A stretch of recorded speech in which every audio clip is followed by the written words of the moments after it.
Muy buenas tardes para todos. Quiero darles la cordial bienvenida. Como miembros de la Universidad Nacional de Colombia, el Observatorio IGNIA y el Centro de Pensamiento, vamos a dar inicio. Les pido el favor de que conservemos el distanciamiento social y acatemos los protocolos de bioseguridad dispuestos por la Facultad de Minas para el correcto y seguro desarrollo del evento. Si tiene algún requerimiento, puede acercarse por favor al personal logístico, el cual podrá identificar con la secuencia del botón en el costado izquierdo del pecho. Siendo así, quiero darle una cordial bienvenida al respetado señor Ministro de Minas y Energía, el doctor Diego Mesa Puyo, al señor Secretario de Minas, el doctor Jorge Alberto Jaramillo Pereira, a la señora Decana de la Facultad de Minas, doctora Verónica Botero Fernández, al respetado profesor Santiago Arango Aramburo, al respetado coordinador y elemento clave de nuestro centro de pensamiento, el doctor Jorge León Pérez Peláez, participantes de la mesa de exposición. A la comunidad académica que hoy nos acompaña, la comunidad general, al staff operativo del señor ministro y todos los usuarios que nos ven a través de nuestras redes sociales, les extiendo un saludo fraternal de bienvenida al presente conversatorio, Territorio, Energía y Minería, evento promovido por el Ministerio de Minas y Energía y el Centro de Pensamiento, Responsabilidad y Sostenibilidad de la Industria Minera. A continuación, quiero que recibamos a la doctora Verónica Botero Fernández, decana de la Facultad de Minas, quien nos dará unas palabras de bienvenida a la facultad.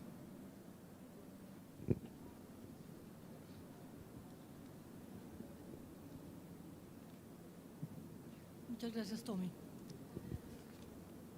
Muy buenas tardes para todos y todas. Ahora sí. Me alegra mucho ver gente en la facultad después de 1 año y medio de prácticamente no habitarla. Y es para mí un honor tener hoy al ministro de Minas y Energía, al doctor Diego Mesa Puyo, y al secretario de Minas en este espacio donde se consolidó la apuesta por el desarrollo de las capacidades nacionales para gestionar el tema minero y hoy el de energía también. La Universidad Nacional es el consultor natural del Estado colombiano y por eso es imperativo fortalecer lazos de trabajo con el Ministerio y la Secretaría de Minas, porque tenemos rutas de trabajo trazadas por ambas instituciones que coinciden en una cantidad de temas que nos abren oportunidades de trabajo conjunto. Hemos tratado de promover unas mesas de trabajo con el Ministerio, la UPME, la Agencia Nacional de Minería, para proponer agendas de país y acompañarnos en la consolidación de apuestas nacionales. Ministro, yo quiero que usted cuente con la Universidad Nacional como un aliado en el Consejo de Política Minera. Nosotros tenemos un asiento ahí y es importante que usted lo active. Llevamos más de 1 año y medio sin reunirnos y creo que tenemos una cantidad de temas comunes que realmente podemos empezar a mover de manera dinámica.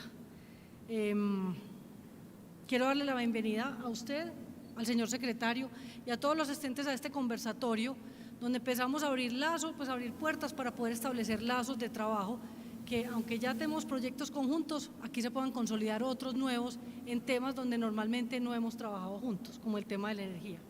Bienvenida a esta, que es su casa. Muchas gracias. Quiero aprovechar.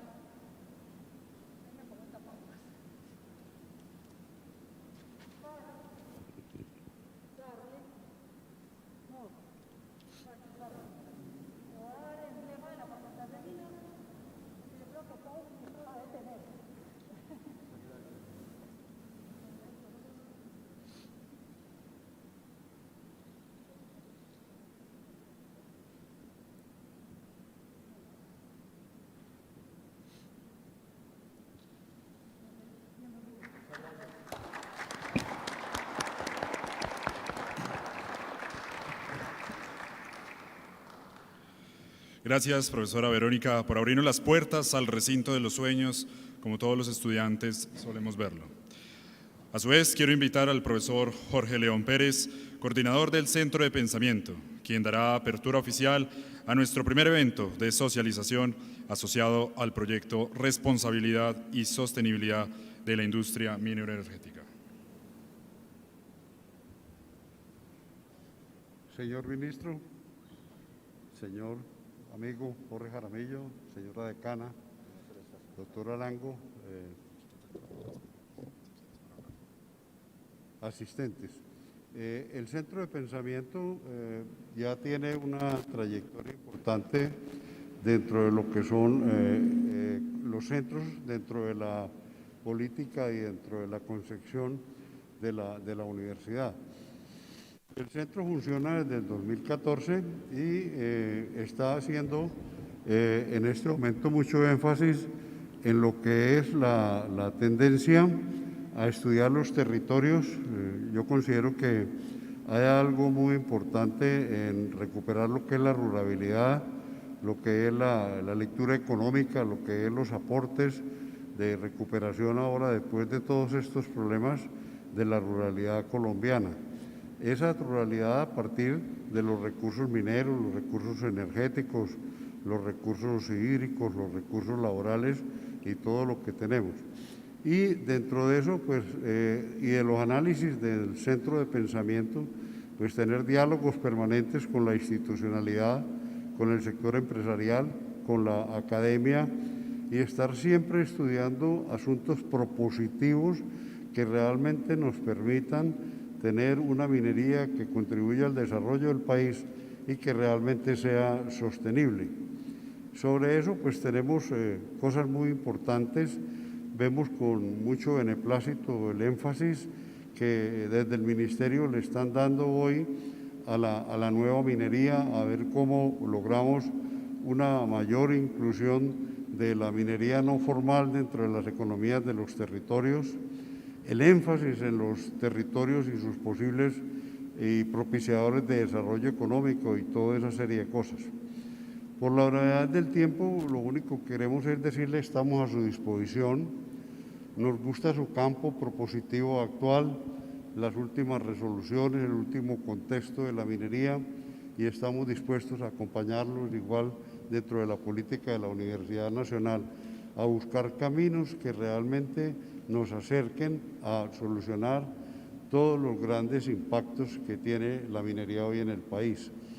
Uno de los propósitos, o para mencionar dos muy importantes, nos gustaría poder acompañarlos en lo que es lograr que los grandes proyectos mineros que se están desarrollando en el país realmente fueran articuladores en unos tiempos prudenciales dentro del desarrollo del país. Yo creo que hay un futuro muy grande, hay un potencial y realmente hay que hacer una agilidad dentro de todos los contextos para que eso no sea una realidad. Y lo segundo es lo que podamos construir en lograr que esa minería que no es legal, esas regiones que tienen una economía informal, las podamos convertir en dinamizadores económicas de desarrollo del país y que constituyan regiones, territorios con un bienestar más amigable, con mejores condiciones de vida y mirando que muchos de los territorios que hoy son de grandes conflictos todavía empiezan a recibir una infraestructura vial, por ejemplo las 4G, que cogen determinadas regiones y realmente las pueden cambiar. Entonces hay que propiciar para que esa infraestructura, esos cambios realmente sean potenciales, creadores de bienestar y desarrollo del país. Estamos a su servicio y a su disposición, señor ministro. Muchas gracias.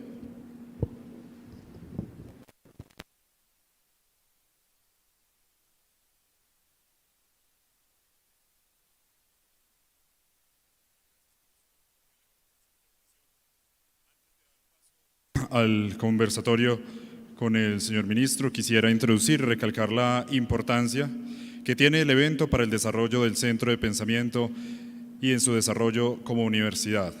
La articulación entre el sector minero, sus alianzas estratégicas, el territorio, las comunidades son de vital importancia para el desarrollo y avance del país. Finalmente, quiero dar paso al señor ministro de Minas y Energía, quien calurosamente recibimos el día de hoy en nuestra querida facultad. Doctor Diego Mesa, su presencia es un símbolo de unión y compromiso para el avance y desarrollo de nuestra nación en la articulación universidad, sociedad y Estado. La importancia del sector minero energético en el marco del crecimiento sostenible es indudable y es por ello que agradecemos nuevamente su participación, pero también su debida escucha. Muchas gracias. Un placer estar aquí hoy presente en esta importante facultad y muy contento de poder tener un conversatorio directo tanto con el secretario de Minas de Antioquia, con la decana, con los profesores que nos acompañan y poder compartir cuáles son las principales características de la política pública para el sector minero que tenemos en el gobierno del presidente Duque, qué se ha hecho, hacia dónde vamos. Creo que hay mucho tema para comentar y estoy muy contento de estar acá. Muchas gracias.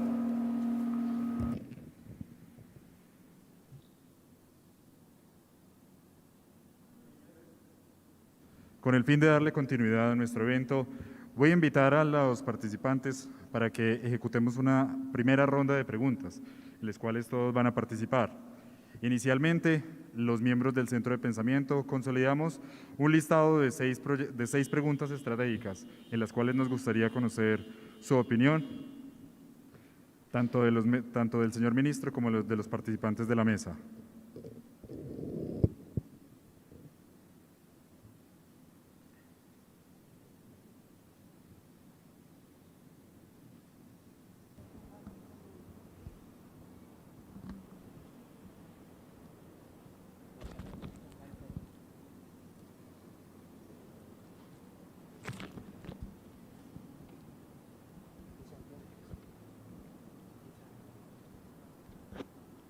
Buenas tardes, mi nombre es Isabela Cerchiaro Sánchez y soy estudiante de Ingeniería de Minas y Metalurgia.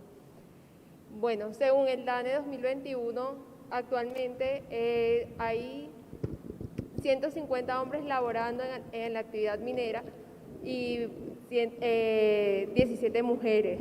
Entonces quisiera saber si desde el gobierno se está adelantando alguna iniciativa para disminuir esta brecha que también es salarial y aumentar la participación de mujeres en el sector minero.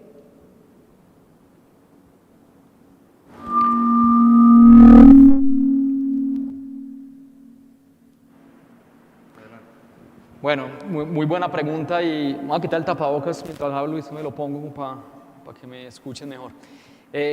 Somos muy conscientes de las brechas que hay en materia de género en el sector. Eso, digamos, es algo que reconocemos. Y lo que hemos venido haciendo desde el sector es que somos los primeros en el gobierno nacional en tener una política de equidad de género con actos administrativos expedidos por el ministerio. ¿Qué queremos? Obviamente cerrar la brecha en todos los niveles, porque vemos que además la brecha es más alta sobre todo en cargos directivos o de juntas directivas y cargos de administración. Y tenemos una política donde queremos que se sume todo el sector privado. A hoy, desde que expedimos esos lineamientos de política de género que ya tienen aproximadamente un año en vigencia, tenemos cerca del 70% de las empresas del sector adoptando este tipo de políticas. Y te pongo un ejemplo, digamos, concreto de esto porque ha ayudado. Estuvimos en Mineros S.A. en el municipio del Bagre la semana pasada, conmemorando la formalización del Minero 5000, que coincidencialmente fue una minera mujer, pero hablando con la empresa, una de las políticas a raíz de esto que hemos venido impulsando desde el ministerio que están implementando para tener igualdad de oportunidades es que para todas las vacantes se están pidiendo que haya siempre 2 candidatos hombres y 2 candidatos mujeres. No se exige que haya la paridad en la selección, pero que sí, cuando lleguen los candidatos, haya equidad de género en el pool de candidatos.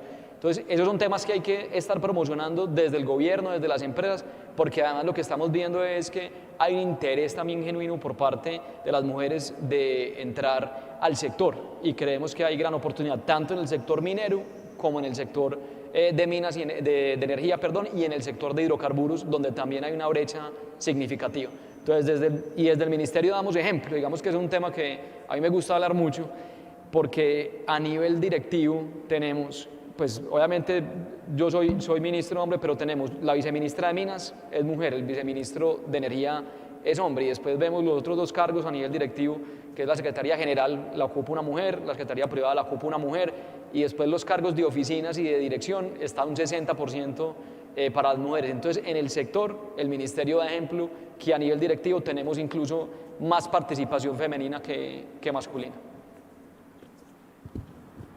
Gracias. Muchas gracias. No sé si quieran complementar aquí.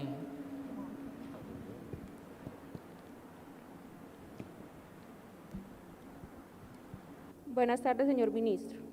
¿De qué manera se proyecta desde el Ministerio de Minas y Energía la articulación del sector minero con las comunidades y los planes de ordenamiento territorial? Bueno, también es una pregunta muy relevante, sobre todo por el contexto social que encontramos en algunos municipios del país. Yo creo que lo primero que hay que decir es, cualquier proyecto minero pues tiene que cumplir con los estándares sociales y ambientales que están en la disposición. ¿Y por qué junto los dos? Porque, por ejemplo, para poder obtener una licencia ambiental es necesario, si así lo piden las comunidades, hacer audiencias públicas para socializar el proyecto y que se incorporen los comentarios de las comunidades. Entonces, hay unos temas que son normativos, que son de obligatorio cumplimiento por parte de los proyectos, pero además tenemos que trabajar también de manera articulada con los entes territoriales. Y yo creo que ahí las empresas vienen entendiendo que tienen que hacer esa labor de socialización. ¿Qué se hace en particular? Ofrecer también, por ejemplo, alternativas para los habitantes en el área de influencia del sector de minería.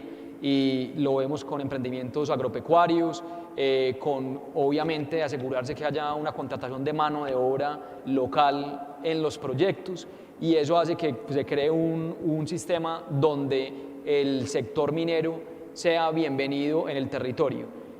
Aparte de ese tema que es más, digamos, proyecto a proyecto, hicimos algo ya de política pública mucho más macro, y fue la reforma al sistema general de regalías. Y eso porque es importante mencionarlo, porque en el año 2011-2012, que se hizo la primera reforma, se le redujo significativamente las asignaciones que se le entregaban a las regiones, departamentos y municipios productores de minerales o de hidrocarburos. Y eso generó que los habitantes de estas comunidades pues vieran que no tenían el mismo beneficio económico que antes existía por explotar estos recursos. Entonces, en el año 2018 y 2019 hicimos la reforma de la mano del Congreso, porque era una reforma constitucional, y logramos cumplir con una promesa, un compromiso de campaña que era más que duplicar las regalías que son asignadas directamente a los municipios, a los departamentos productores. Eso hizo que pasara esa asignación del 11.7% al 25%, y les dimos mucho más autonomía a los entes territoriales en cómo se deben usar las regalías. Entonces, eso hemos visto que ha venido generando un cambio, obviamente, porque las regalías se usan para inversión en infraestructura pública, en infraestructura educativa, en vías, en temas de salud, y lo que tenemos que garantizar es que los gobernantes locales y departamentales puedan invertir esas regalías justamente en proyectos que sí benefician a la comunidad. Entonces hay que asegurarse que ese círculo virtuoso se mantenga de aquí para adelante. A mí me gustaría agregar una cosa más, ministro, y es que es importante que los municipios incorporen dentro del ordenamiento territorial el conocimiento minero de su territorio. Hoy la ley de ordenamiento territorial los obliga a tener en cuenta, por ejemplo, los riesgos y las amenazas naturales que tienen en su territorio, de manera que lo puedan ordenar adecuadamente, pero no tienen en cuenta las potencialidades mineras que tienen, de manera que puedan hacer una planificación de largo plazo sobre ese recurso, lo que va a significar la explotación del recurso en su territorio, porque va a ocurrir independientemente de lo que ellos tengan ordenado. Entonces sería deseable que pudieran hacer el ordenamiento teniéndolo en cuenta, igual que lo tienen que hacer con los riesgos, y que puedan planificar de largo plazo qué va a pasar en esa transición cuando ya no haya minería en el territorio, qué necesitan ellos para tener un territorio productivo y tener unas oportunidades económicas para esa población. Sería deseable que el ministerio empezara a impulsar que en el ordenamiento territorial se tuviera en cuenta la potencialidad minera del territorio, y que la gente entienda que la potencialidad minera es igual que las amenazas naturales. Es una cosa que está en el territorio y que hay que vivir con ella, y que no es una cuestión de que yo escojo dónde ocurre un mineral o dónde ocurre un terremoto. Entonces es como del mismo orden de magnitud, y por eso es importante que lo conozcan para que lo puedan planificar. El secretario.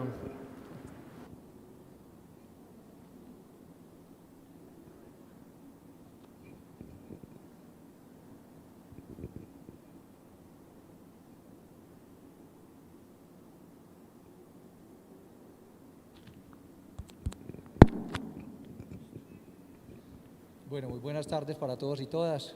Yo no sé si me escuchan bien o tengo mucho eco. Pero lo primero, complementar la pregunta sobre la mujer. y el papel que juega en la minería, con el propio ministro, y quiero reconocerle, realmente es un correcaminos. Uno se pone a verlo y hoy está aquí, mañana está en La Guajira, después lo encuentra por allá en el sur. Realmente estamos muy admirados por su trabajo. O sea, ministro de Minas tenemos. Y estuvimos con él en el proyecto de Sijin Continental Gold en Buriticá. Y la maquinaria pesada la manejan mujeres. El propio ministro entrevistó a la operadora. Y realmente fue de las cosas que más dificultad nos ha dado, porque la cultura china es muy diferente a la de nosotros. Y en realidad en ellos la mujer no tiene cabida para ese tipo de operaciones. Sin embargo, han sido muy receptivos. De hecho, el plan social de esa empresa de más o menos 14 personas, el 80-90% son mujeres. Entonces, eso no, obviamente lo que estamos haciendo es un acercamiento intercultural. Hay hasta un convenio con Fujian, la provincia de China, donde queda la casa matriz de Sijin. Y hay la Facultad de Minas e hizo convenio con esta Facultad de Minas, aquí el ministro, donde salimos todos. Respecto al tema de los planes de ordenamiento territorial, la apuesta del gobierno departamental es ecominería, con productividad ecológica, generando valor agregado en la parte social y ambiental a las comunidades. Nosotros partimos de dos pilares. El primero, Colombia tiene la segunda mayor biodiversidad del mundo por metro cuadrado. El segundo, en Colombia llueve 3 veces más que el promedio a nivel mundial. En el mundo llueve 1.008 milímetros según la FAO, en Colombia llueve 3.240 milímetros según el IDEAN y es rica en aguas. Yo creo que aquí podemos demostrar que podemos hacer minería de calidad. Antier me reuní con el director de Cornare y decíamos casos especiales de desarrollo ecominero, de protección con el medio ambiente existen. Y la idea de nosotros es coger esos casos exitosos y esas prácticas y sistematizarlas. Y mirábamos el caso de la cuenca de Río Claro. Allá se produce el 50% de la materia prima, que es los calcáreos para el cemento, y abastecen las principales ciudades de Colombia, Medellín y Bogotá. Pero uno se baña en el Río Claro y el piso es de mármol, se tira en un neumático, hay ecoturismo y tenemos todas las multinacionales ahí presentes. O sea, ese tema de coexistencia, hay ejemplos didácticos. De pronto lo que hemos sido muy malos es para comunicar, pero aquí hay cómo desarrollar una minería de excelencia que nos permita crecer con el territorio, pero con los demás sectores. Yo creo que la clave no es la minería debe crecer y va a seguir creciendo. Y este fue el único departamento fundado alrededor de la minería del oro. Pero los demás sectores deben crecer igual o más que el sector minero. Le complemento que tiene muy buena memoria. Joana Yumbera, allá en Sijin, que la vimos manejando la máquina de perforación. Señor ministro, yo creo que llevamos varias décadas hablando de la minería informal. Cada 2 o 3 años volvemos a hablar de una nueva versión de un proceso de legalización minera, ¿cierto? Pero a la hora de las cifras de aparecer las producciones no aparecen, ¿cierto? O sea, las cifras, las últimas que hay, son de que el 85% en el caso concreto del oro es un oro que proviene de un sector ilegal o que no es legal en determinado momento. Yo considero que eso hay que meterle una solución grande en el país. No podemos seguir desgastando cualquier cantidad de tiempo, de recursos y que esa economía no madure, ¿cierto? El término legalización para mí es un término incompleto de legalizar. Yo considero que el país está en mora de las líneas de emprendimiento, los marcos de ley que hay del emprendimiento, todo lo que hay. Y yo creo que si entramos a considerar que el minero es un microempresario, antes que un barequero o que alguna cosa, es un empresario con potencial. Y cuando se va a legalizar, pues lo primero que tiene que hacer es una cantidad de trámites y vueltas que le está alrededor de 30, 40 millones de pesos que no tienen, donde hay un gran potencial para que de la universidad, desde la academia, entremos a figurar unos centros de consultoría y de ayuda a través de regalías para hacer esos estudios en forma mucho más orientada.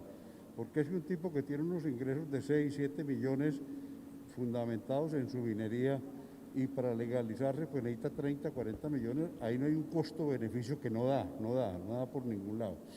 Entonces yo diría que una de las grandes políticas nuevas es cómo logramos un nuevo sector innovador, en cómo realmente esa minería la incorporamos al sector económico, realmente esos recursos los convertimos en regalías, cómo los creamos en bienestar de las comunidades y toda esa serie de cosas. Esa transición anual de 6, 7, 10 versiones de legalización no han sido, ¿cierto? Inclusive las ARES y todo lo que hemos creado, realmente sería evaluarlo, a ver cómo realmente se han compartido. Yo creo que mientras no tengamos una minería de pequeña minería, con un nivel colaborativo, asociativo, con red integrada en toda su composición de estructura de producción y de toda su trazabilidad, no logramos avanzar. Ese potencial de 40 a 50 toneladas de oro, tenemos que ver cómo las metemos a la legalidad y cómo realmente podemos decir que tenemos una oferta de empresas medianas de minería con base en capital y con base en la parte colombiana.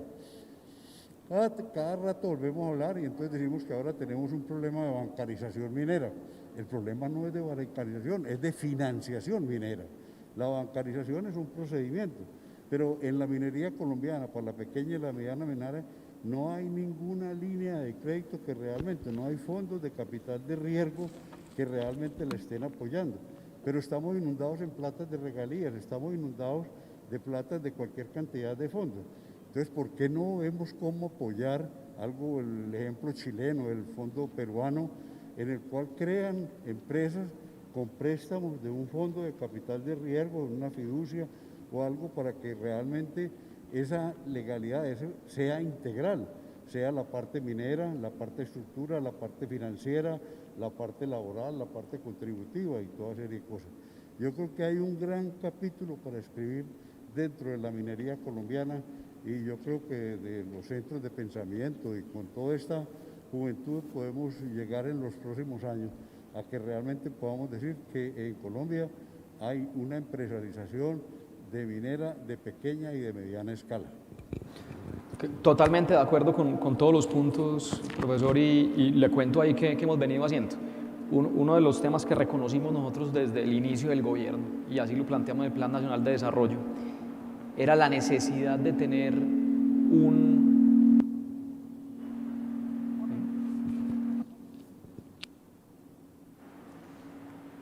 enfoque diferencial para la minería, y cuando digo un enfoque diferencial es entender las características de la minería a gran escala, la minería a pequeña escala y la minería digamos artesanal o de subsistencia.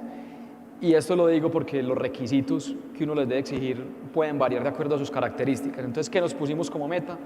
Crear toda una política de formalización más que de legalización para esos pequeños mineros, que incluyera un licenciamiento ambiental diferencial, que incluyera unos requisitos técnicos diferenciales y, por supuesto, traer la mayor cantidad de mineros en la transición hacia el sector formal.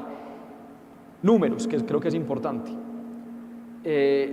La meta que nos pusimos es 27.000 mineros formalizados en los 4 años. Vamos como en 5.600. Estos 5.600 ya superan lo que se hizo en los 8 años anteriores. ¿Y cómo lo estamos complementando? Y donde creo que hay una gran oportunidad, porque creo que lo que usted mencionó al inicio es exactamente la misma visión que tenemos. Aquí hay un potencial de tener pequeños empresarios. Entonces hay que darles todas las capacidades desde el punto de vista técnico y económico para que sean empresarios y puedan contribuir a la economía colombiana. Yo ahora mencionaba que estuvimos en el Bagre con el secretario celebrando el minero 5000. Fue una minera, Luz Milena Miranda. Esa sola minera, que se logró a través de un contrato de operación donde trabajó Mineros S.A. para apalancar el pequeño emprendimiento de esta señora, nos muestra que ella sola genera 22 empleos directos. Una sola minera que opera una draga ahí en el río Nechí le da empleo formal y bien remunerado a 22 familias. Entonces hay un efecto multiplicador de esa minería con vocación de legalidad y vocación de micro o de pequeños empresarios, y es lo que le estamos apostando decididamente. ¿Cómo lo complementamos? Por ejemplo, decidimos utilizar las regalías para financiar centros de fomento minero ambiental. Entonces sacamos a concurso, se otorgaron 36.000 millones de pesos. Justo en el Bagre vamos a estar en asocio con la gobernación invirtiendo más o menos 10.500 millones para una segunda etapa del centro que hay en el Bagre, para ofrecerle formación técnica y tecnológica a los mineros del Bajo Cauca antioqueño y del sur de Bolívar y sur de Córdoba. Eso lo replicamos en Marmato, lo vamos a replicar en Bolívar, lo vamos a replicar en Cundinamarca, creando estos centros de mineros para asegurarnos que esté la formación dispuesta. Y en el tema de inclusión financiera, que yo creo que es un tema de financiación, pero también desafortunadamente el sector de la banca le ha venido cerrando las puertas al sector. Estamos trabajando con la Superfinanciera, con el Banco Agrario, sacamos una línea especial de crédito específica para pequeños mineros, y la idea es poder conseguir la financiación, pero que tengan también los instrumentos financieros para poder apalancar esa actividad. Dale, Jorge.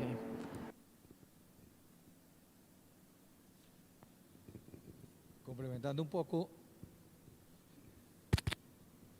lo que decía el ministro, lo del ejercicio del Bagre. Mineros S.A. nunca le jugó a la formalización.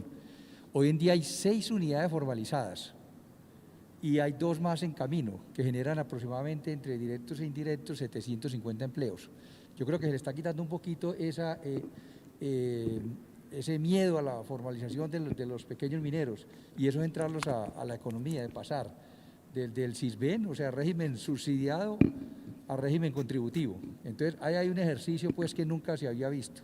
El otro es que estuvimos juntos, ministro, en Gramalote, también La María, allá sí que son más de 500 empleos, y a propósito, este centro de formación encabeza 2 profesores,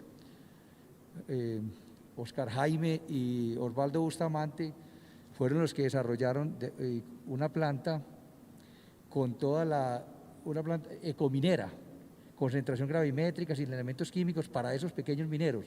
Ese elemento tecnológico aquí desarrollado, y además desarrollaron unos floculantes biodegradables.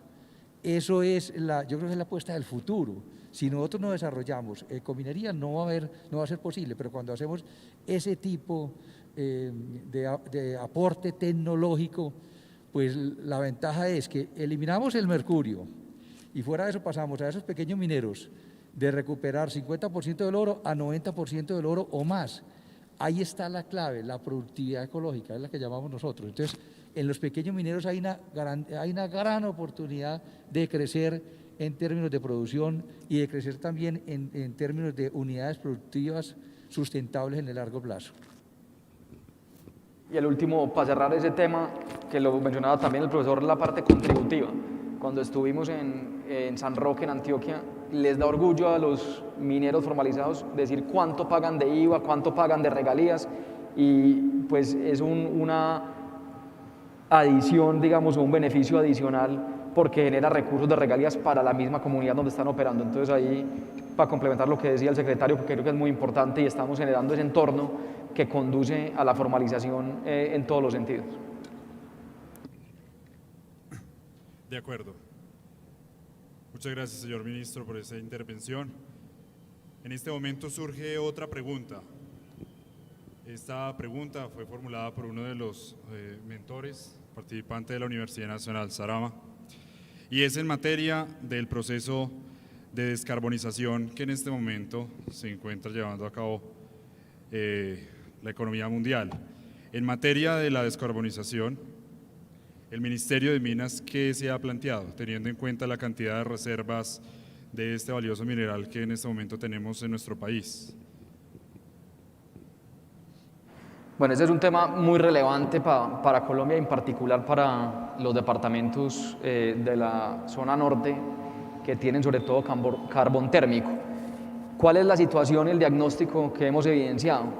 Obviamente en el mercado, a raíz de las iniciativas de descarbonización, ha habido un movimiento de la demanda del carbón colombiano, que antes estaba en Estados Unidos y en Europa, hacia el oriente, a Turquía, Asia, y eso nos obliga a ser mucho más competitivos en el mercado de carbón, porque hay que reconocer que Colombia tiene un potencial muy grande todavía en recursos de carbón térmico y tenemos que ser capaces de llevarlos a donde está hoy la demanda, porque aunque tenemos unas iniciativas a nivel mundial de lucha contra el cambio climático que incluye la reducción del uso de carbón térmico, sobre todo para generación, todavía hay una demanda muy importante en Asia. Entonces ahí hemos venido trabajando con una hoja de ruta de carbón que nos permita ser mucho más competitivos y parte también de eso hay que reconocerlo en la normatividad, por ejemplo, en la liquidación de las regalías y entender que ahora el flete es mucho más costoso para poder llegar a estos mercados y reconocer que eso hay que interiorizarlo y que descontarlo de la base de liquidación para que no tengamos una desventaja en ese sentido. Y creo también que hay que pensar en otros usos, otros aplicativos del carbón térmico. Y por ejemplo, hoy coincidencialmente lanzamos la hoja de ruta del hidrógeno a comentarios para que se metan a la página del ministerio y la estudien.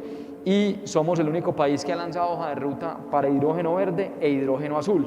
Y el hidrógeno azul ahí es muy importante porque se convierte en otro potencial aplicativo del carbón térmico. Generar hidrógeno azul con captura de carbono para poder certificarlo como un energético de bajas emisiones y tener otra alternativa a esas reservas tan importantes que tenemos en el país. Entonces creo que hay que seguir trabajando en el tema de competitividad para las exportaciones y buscar estas otras aplicaciones como el caso del hidrógeno azul en particular para el carbón.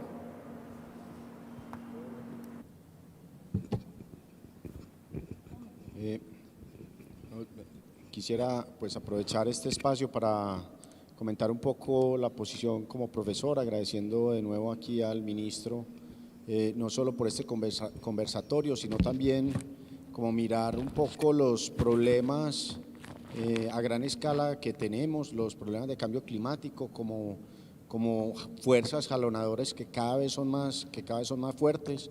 Aquí en la facultad venimos de aplicar, no solo la facultad, en la universidad, en la sede de Medellín, de aplicar por recursos donde el ministerio, cabeza aquí del ministro y del FENOGE, han puesto los incentivos como deben ser hacia la ley de transición energética, que es en lo que estamos viviendo hoy. Y ya pues estamos precisamente en lograr tener aquí la utilización de la electricidad aprovechando estos solares, estos soles que nos queman, en donde la radiación en un departamento como el Chocó, que es el departamento con menos radiación, es mayor que en Alemania, donde hay más es masiva la instalación de paneles. Entonces, yo creo que aquí estamos ante una situación donde un ministro y todo su gabinete, pues todo su equipo va a estar en una paradoja de toma de decisiones, en donde por un lado se tienen unos recursos económicos, unas necesidades de regalías, se tiene un recurso a largo plazo y por el otro lado están las presiones por ambientales, que estoy seguro que aquí todos estamos presionando hacia allá, señor ministro, a la necesidad de evitar esas emisiones a como el lugar. Y yo resalto mucho la posición que plantean, en el sentido en que no es listo, no al carbón y se queda ahí enterrado para siempre, sino que para eso está la tecnología, y la tecnología nos debe permitir buscar otros usos, no solo el que plantea el hidrógeno azul, hidrógeno verde, etcétera, sino también pues pensar en alternativas como el secuestro del carbono. El secuestro del carbono, que ya estamos aquí pensando en cómo se puede hacer para eso. Yo pienso que nosotros acá, pues los profesores tenemos un rol muy importante en mirar esas alternativas tecnológicas, y creo yo que estos espacios donde la decana desde el principio le dijo a usted, señor ministro, que aquí está la facultad, aquí están los profesores como aliados en estos temas, aquí en minería, y esta mañana que estuvimos en unos temas de energía renovable donde también hay toda una cantidad de profesores que son los que estamos trabajando en esto. Muchas gracias. Muy bien.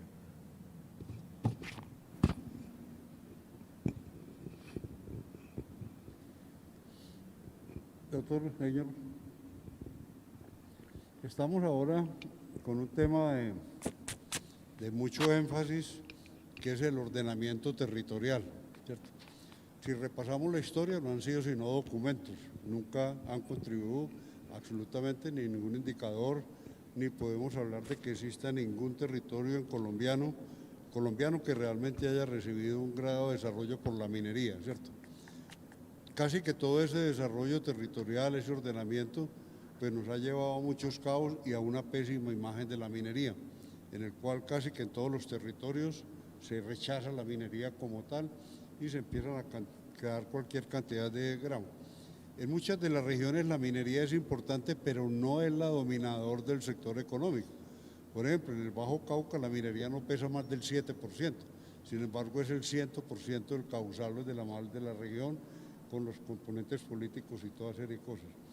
Yo diría que hay un nuevo planteamiento de la minería y es la agrominería, ¿cierto? O sea, si Colombia no construye la ruralidad y una nueva ruralidad económica, no vamos a tener reactivación económica que valga la pena. Y segundo, en los territorios hay dos proyectos básicos, la minería y la energía. Entonces, hay algo como para fortalecer unas políticas, un nuevo diseñamiento del ordenamiento territorial, los supraterritorios, los distritos territorios, o el caso, por ejemplo, como Cartama, la provincia y toda serie de cosas. O sea, hay un momento en que puede ser en cabeza del Ministerio de Minas y Energía, con la unión de los otros ministerios, en que cómo vamos a construir esa riqueza integral futura de los territorios a partir de los recursos mineroenergéticos.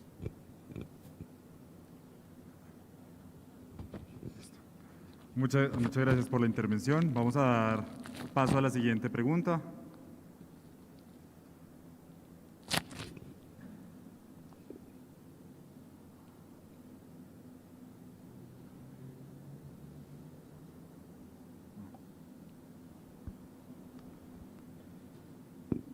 Ahora sí. Bueno, ministro y todos, yo soy Jorge Martín Molina, soy un docente de acá en la Facultad de Minas, también viví en Bogotá 11 años, fui subdirector del Servicio Geológico durante todo este tiempo. Y digamos que tengo como 3 comentarios. Uno, reforzar el tema de que seamos mucho más impactantes en el reordenamiento del territorio, a lo cual pues nuestra decana y varias personas se han referido, incluyendo el profesor Jorge, los Jorges. Quiero contarle una experiencia rápida. La facultad emprendió con varios estudiantes en Quinchía, Caldas, la construcción de una planta para retirar el mercurio de 7 sitios mineros. Después de 6 años, fue imposible tener una licencia de parte de la alcaldía, que porque las plantas industriales no están contempladas en el ordenamiento del territorio. Entonces, como no hubo licencia para construcción, no hubo licencia para captación de aguas ni para permiso para vertimientos. O sea, hacer las cosas legales es un imposible. Pero en el mismo Quinchía y en Marmato se han montado N plantas que no cumplen los permisos. Entonces, cuando estuvimos en el Servicio Geológico, tuvimos una estrategia y era que la Ley 388 creó unas disposiciones porque el subsuelo es una información todavía incierta. La Ley 388 permite, y entonces ¿qué hizo el Servicio Geológico en su momento? A cada alcaldía le mandó lo poco o mucho que había de eso. Es decir, tuvo un acompañamiento activo para esa reformulación. Yo, ministro, conozco gran parte de su equipo de trabajo y usted tiene gente muy capaz. Usted en coordinación con el doctor Paredes pueden hacer una buena estrategia. Entonces, este tema de ordenamiento yo pienso que es clave porque si no, en todo esto que está pasando, podemos tener mejor potencial, pero una oposición y el alcalde muchas veces con desidia hace que la minería no sea parte de su plan de trabajo. Lo segundo, pues lo felicito por las estadísticas que nos presenta de formalización. No obstante, ministro, desde la Ley 20 del 69 hemos tenido 9 programas de legalización.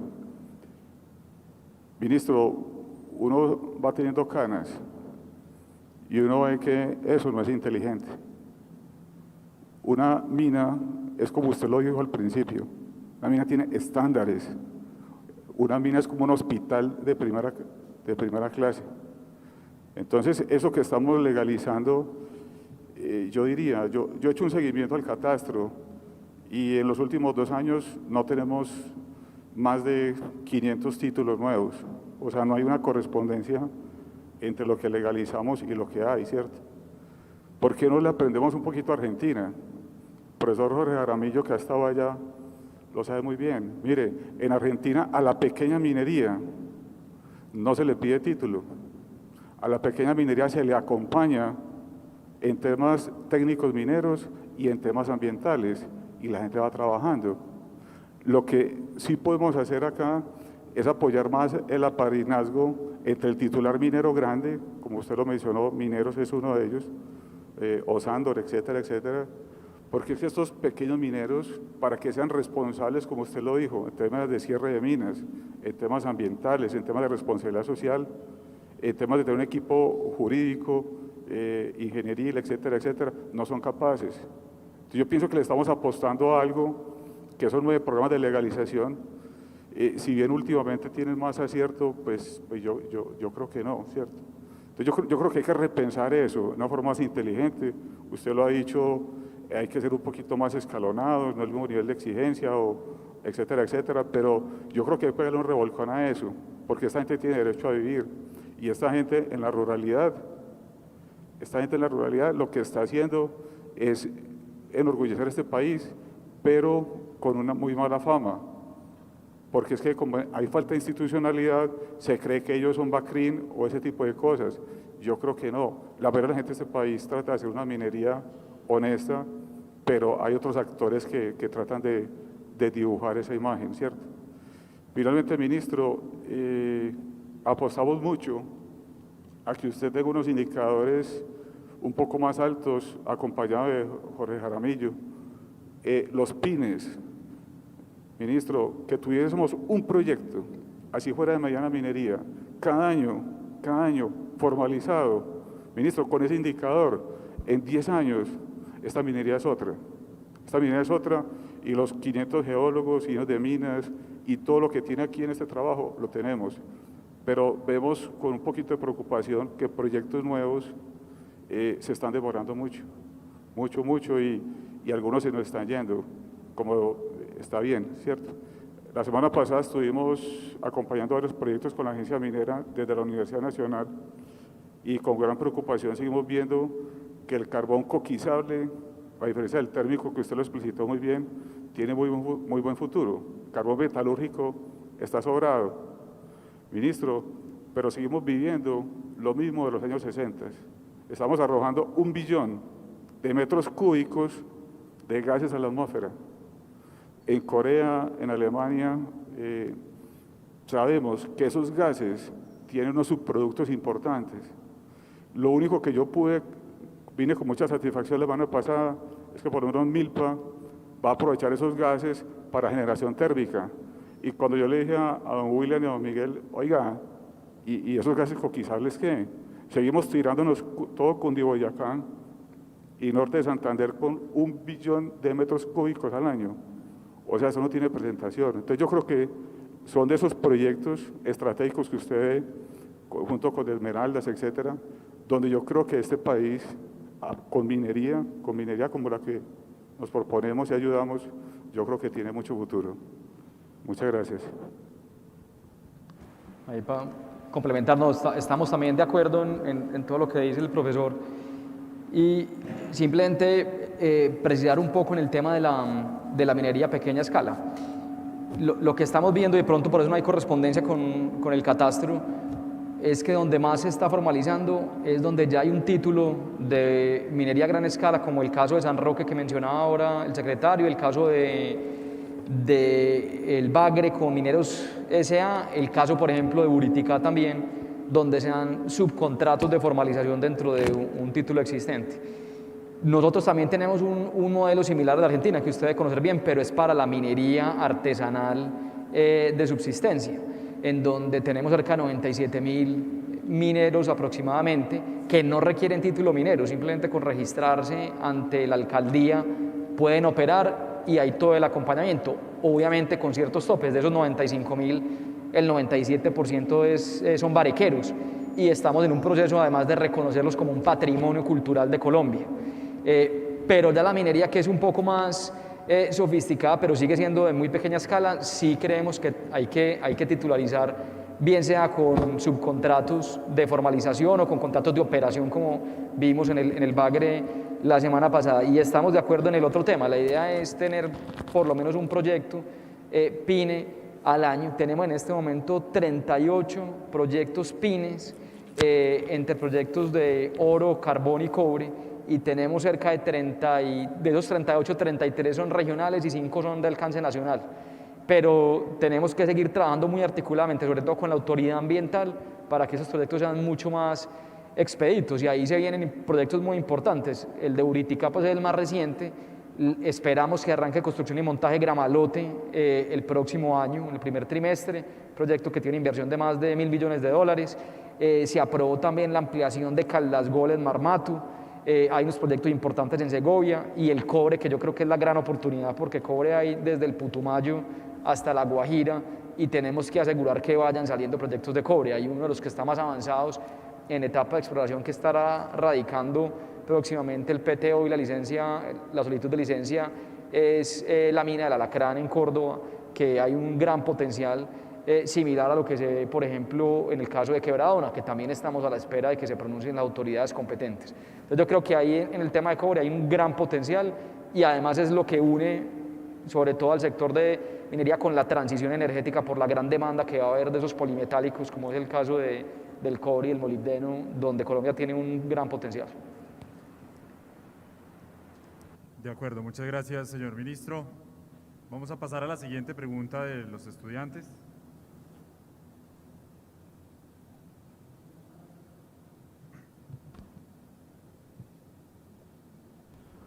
Muy buenas tardes, señor ministro. Mi nombre es Luis Alberto Klinger, soy estudiante de pregrado de último semestre. Estoy realizando en este momento mi trabajo de grado, realizando o proponiendo una alternativa minera al problema de áreas degradadas en el municipio de Río Quito, en el Chocó. Yo soy estudiante chocuano. Veo que la semana pasada se publicó el informe de evidencias de explotación de oro aluvial, ¿cierto? Informe que me sirve como insumo para mi trabajo de grado, ya que sabemos que eso está relacionado íntimamente con las áreas degradadas, y la subcuenca del Río Quito es una de las áreas más afectadas por este tema. Entonces yo quería saber desde el ministerio qué estrategias se están desarrollando en pro de resolver la problemática de áreas degradadas generadas por la extracción ilícita de minerales de oro, más que todo, en los territorios. Muchas gracias. Gracias. Sí, para los que no conocen, los invito a que se entren a la página del Ministerio de Minas y Energía, porque está recién publicado el EBOA, que es las evidencias de explotación de oro de aluvión para el año 2020, que desafortunadamente tuvo un incremento en hectáreas de cerca del 3% comparado con el año 2019, y con una concentración muy particular, cerca del 86% de esa evidencia de explotación de oro de aluvión en Antioquia, Chocó y Cauca. Ahí tocaste un tema que no mencionamos al principio, que siempre diferenciamos. Entonces, aquí le damos todo el apoyo a la minería con vocación de formalización y de legalidad. Y ahí tenemos que hacer todos los esfuerzos para no estigmatizar esa actividad. Pero tenemos un gran problema, que es la extracción ilícita de minerales, y ese es con vocación de ilegalidad, y que es una de las principales fuentes de financiación de actores al margen de la ley. Esa minería sí hay que atacarla con todo el peso de la ley y al tiempo que formalizamos. ¿Qué estamos haciendo? Con el Ministerio del Medio Ambiente hay unas políticas de reforestación y de recuperación de áreas muy grandes. El secretario mencionó la riqueza que hay en temas de biodiversidad en Colombia por metro cuadrado, en temas de pluviosidad. Ahí lo que estamos haciendo, y va a ser una de las grandes metas ahora en COP26, que vamos a estar en Glasgow reunidos con ministros de Medio Ambiente y de Minas y Energía, es tratar de traer todos esos recursos que hay disponibles para restauración de áreas y de cuencas hídricas en el mundo. Entonces, ahí el objetivo es acabar con esa extracción ilícita y al tiempo ir recuperando, pero por eso es tan importante el problema de formalización para evitar, por ejemplo, que se use mercurio en las cuencas hídricas cuando uno los formaliza, de que tengan los estándares tanto ambientales como técnicos adecuados, pero nos queda ahí un trabajo muy importante porque desafortunadamente sí hay una afectación muy grande, sobre todo en el Chocó, en Colombia.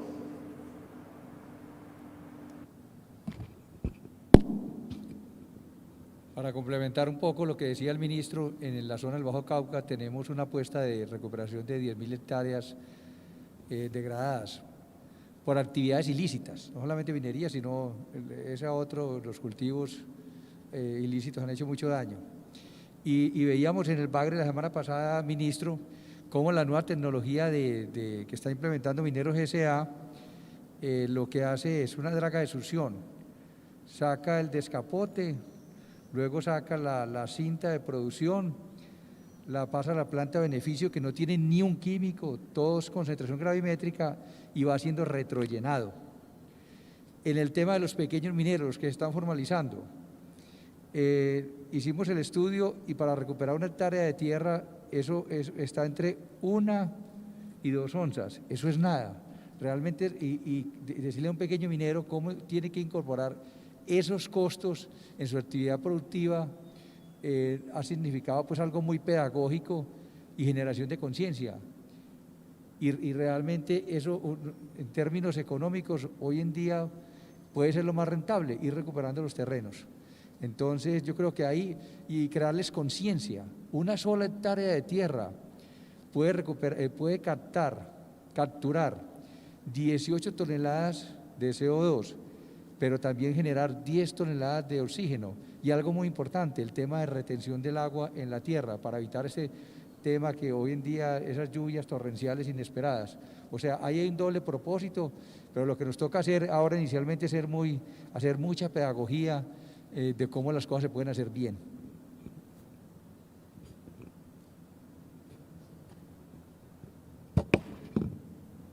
De acuerdo.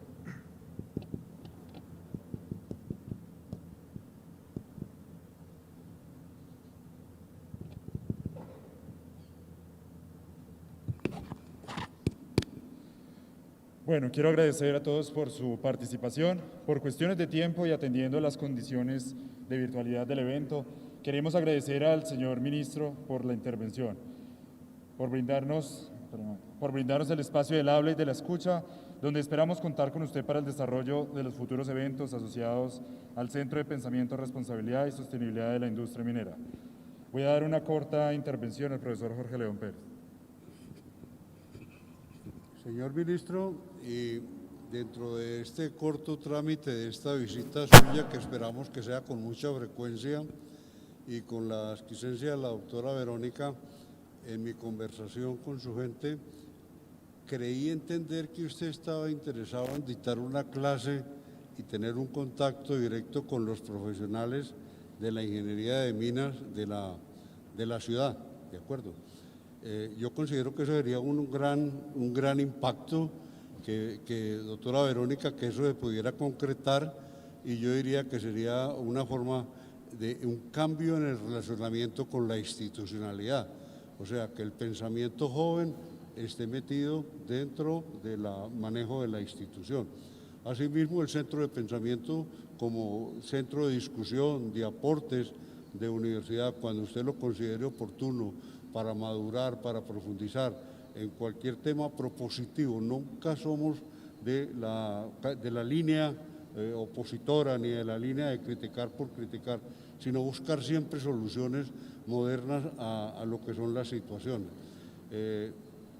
Yo no sé, doctora Verónica, si usted lo quiere concretar como profesora honoren, y yo considero que estamos en el momento en que yo lo vería ser demasiado importante, y no me equivoco cuando leí esa lectura en algunas de las apreciaciones de sus jóvenes. Así es, quedamos pendientes de que ponga fecha aquí la señora decana. y coordinamos porque aceptado totalmente y esa es la intención, profesor. Yo quiero agradecer entonces a la prestigiosa mesa que tuvimos hoy de exposición, con la que tuvimos también la oportunidad de contar como Universidad Nacional, grupos de estudiantes, grupos de investigación de nuestro Plan Global de Desarrollo de la Universidad Nacional de Colombia. Reiteramos nuestro compromiso como universidad, como equipo participativo y como ciudadanos para seguir aportando al crecimiento y al desarrollo sostenible, responsable y sustentable. Eso con trabajo y rectitud. Muchas gracias a todos los participantes por la realización adecuada de este evento y a todas las personas que nos visitaron a través de los medios virtuales. Los voy a invitar para que asistamos al nuevo evento del Centro de Pensamiento, el cual va a tener como fecha el 20 de agosto. Muchas gracias.